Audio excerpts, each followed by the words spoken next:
Hello, everyone. This is Cathi with High Horse Press, and today we have Episode 5 of The Wizard of Oz. The Tin Man saves a field mouse, and in doing so, he gets a great reward. The gang finally makes it to Oz, and in order to gain entrance, there's a certain fashion accessory they need to be wearing. Here we go.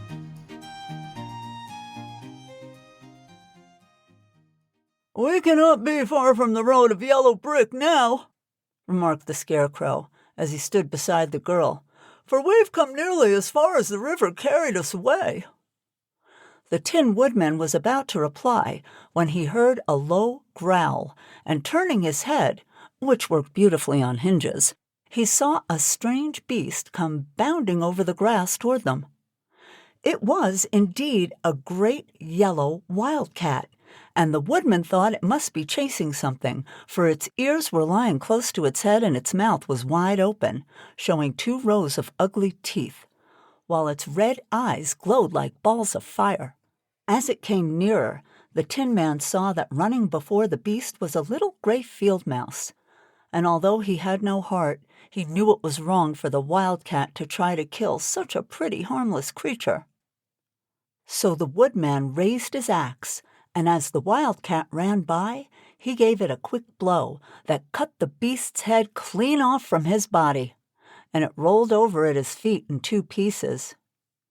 The field mouse, now that it was freed from its enemy, stopped short, and coming slowly up to the woodman, it said, in a squeaky voice, "Oh, thank you so much. Thank you ever so much for saving my life." "Don't speak of it, I beg you," replied the woodman. "I have no heart, you know, so I'm careful to help all those who may need a friend, even if it happens to be only a mouse." "Only a mouse?" cried the little animal indignantly. "Why, I am a queen, the queen of all the field mice." "Oh, indeed," said the woodman, making a bow. "Therefore you have done a great deed, as well as a brave one, in saving my life," added the queen. At that moment, several mice were seen running up as fast as their little legs could carry them, and when they saw their queen, they exclaimed, "Oh, your majesty, we thought you would be killed. How did you manage to escape the great wildcat?" They all bowed so low to the little queen that they almost stood upon their heads. "This funny Tin Man," she answered, "killed the wildcat and saved my life. So hereafter you must all serve him and obey his slightest wish." "We will," cried all the mice in a shrill chorus. And then they scampered in all directions, for Toto had awakened from his sleep, and seeing all these mice around him, he gave one bark of delight and jumped right into the middle of the group.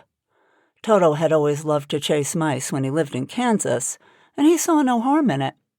But the Tin Woodman caught the dog in his arms and held him tight, while he called to the mice, Come back! Toto shall not hurt you!" At this, the queen of the mice stuck her head out from underneath a clump of grass and asked in a timid voice, "Are you sure he will not bite us?" "I will not let him," said the woodman, "so do not be afraid." One by one, the mice came creeping back, and Toto did not bark again, although he tried to get out of the woodman's arms, and would have bitten him had he not known very well he was made of tin. Finally, one of the biggest mice spoke. "Is there anything we can do," it asked, "to repay you for saving the life of our queen?" "Nothing that I know of," answered the woodman, but the Scarecrow, who had been trying to think, but could not because his head was stuffed with straw, said quickly, "Oh, yes! You can save our friend, the Cowardly Lion, who's asleep in the poppy bed." "A lion?" cried the little queen. "Why, he would eat us all up." "Oh, no," declared the Scarecrow. "This lion's a coward." "Really?" asked the mouse. "He says so himself," answered the Scarecrow. "And he would never hurt anyone who is our friend. If you will help us to save him, I promise that he shall treat you all with kindness." "Very well," said the queen. "We trust you, but what shall we do?" Are there many of these mice which call you queen and are willing to obey you?" "Oh, yes, there are thousands," she replied. "Then send for them all to come here as soon as possible, and let each one bring a long piece of string." The queen turned to the mice that attended her and told them to go at once and get all of her people. As soon as they heard her orders, they ran away in every direction as fast as possible. "Now," said the Scarecrow to the Tin Man, "you must go to those trees by the riverside and make a truck that will carry the lion." So the woodman went at once to the trees and began to work, and he soon made a truck out of the limbs of the trees, from which he chopped away all the leaves and branches. He fastened it together with wood pegs and made the 4 wheels out of short pieces of the tree trunk. So fast and so well did he work that by the time the mice began to arrive, the truck was all ready for them. They came from all directions, and there were thousands of them, big mice and little mice and middle-sized mice, and each one brought a string in his mouth. It was about this time that Dorothy woke up from her long sleep and opened her eyes. She was greatly astonished to find herself lying upon the grass, with thousands of mice standing around and looking at her timidly. But the Scarecrow told her about everything, and turning to the dignified little mouse, he said, "Permit me to introduce you to Her Majesty the Queen." Dorothy nodded gravely, and the Queen made a curtsy, after which she became quite friendly with the little girl. The Scarecrow and the Woodman now began to fasten the mice to the truck, using the strings they had brought. One end of the string was tied around the neck of each mouse, and the other end to the truck. Of course, the truck was 1,000 times bigger than any of the mice who were to draw it. But when all of the mice had been harnessed, they were able to pull it quite easily. Even the Scarecrow and the Tin Woodman could sit on it, and were drawn swiftly by their queer little horses to the place where the lion lay asleep. After a great deal of work, for the lion was heavy, they managed to get him up on the truck. Then the Queen hurriedly gave her people the order to start, for she feared if the mice stayed among the poppies too long, they also would fall asleep. At first, the little creatures, many though there were, could hardly stir the heavily loaded truck, but the Woodman and the Scarecrow both pushed from behind, and they got along better. Soon they rolled the lion out of the poppy bed to the green fields, where he could breathe the sweet fresh air again, instead of the poisonous scent of the flowers. Dorothy came to meet them, and thanked the little mice warmly for saving her companion from death. She had grown so fond of the big lion, she was glad he had been rescued. Then the mice were unharnessed from the truck and scampered away through the grass to their homes. The Queen of the Mice was last to leave. "If you ever need us again," she said, "come out into the field and call. We shall hear you and come to your assistance. Goodbye." "Goodbye," they all answered, and away the Queen ran, while Dorothy held Toto tightly lest he should run after her and frighten her. After this, they sat down beside the lion until he should awaken, and the Scarecrow brought Dorothy some fruit from a tree nearby, which she ate for her dinner. Don't go yet, especially if you're driving. We've just about made it to Oz, and there's a couple of things happening that you will not remember from the movie. It was some time before the Cowardly Lion awakened, for he had lain among the poppies a long while, breathing in their deadly fragrance. But when he did open his eyes and roll off the truck, he was very glad to find himself still alive. "I ran as fast as I could," he said, sitting down and yawning, "but the flowers are too strong for me. How'd you get me out?" They told him of the field mice and how they had generously saved him from death.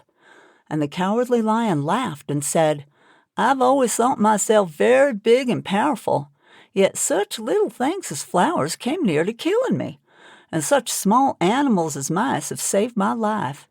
How strange it all is! But, comrades, what shall we do now?"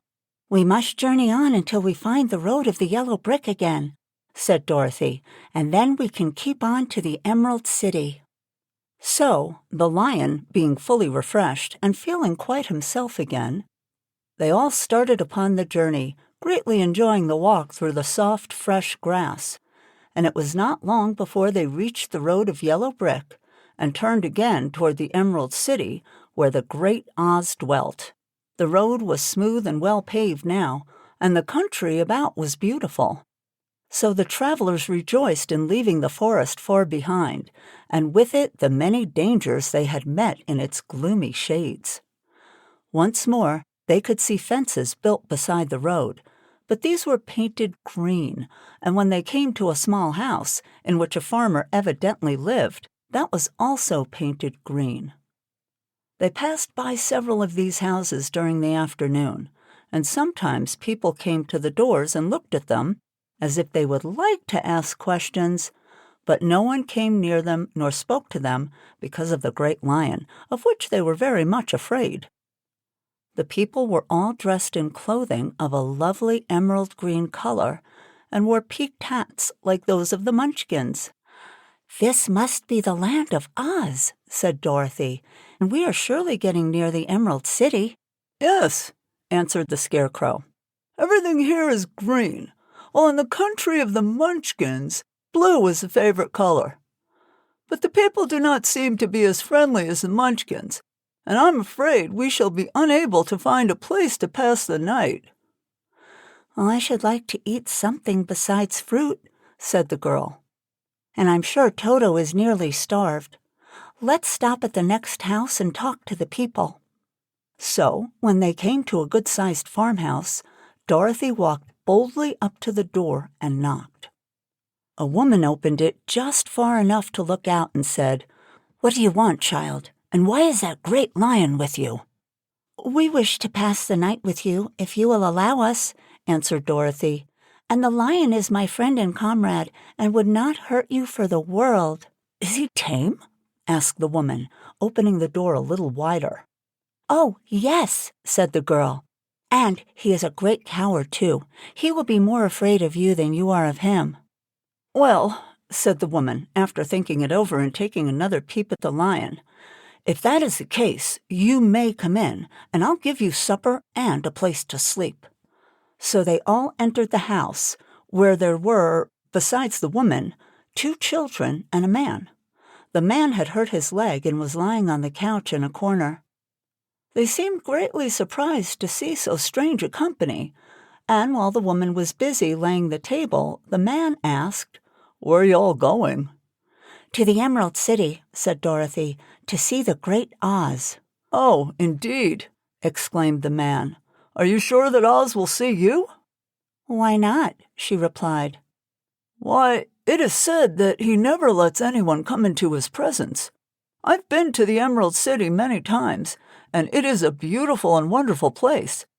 But I've never been permitted to see the great Oz, nor do I know of any living person who has seen him." "Does he never go out?" asked the Scarecrow.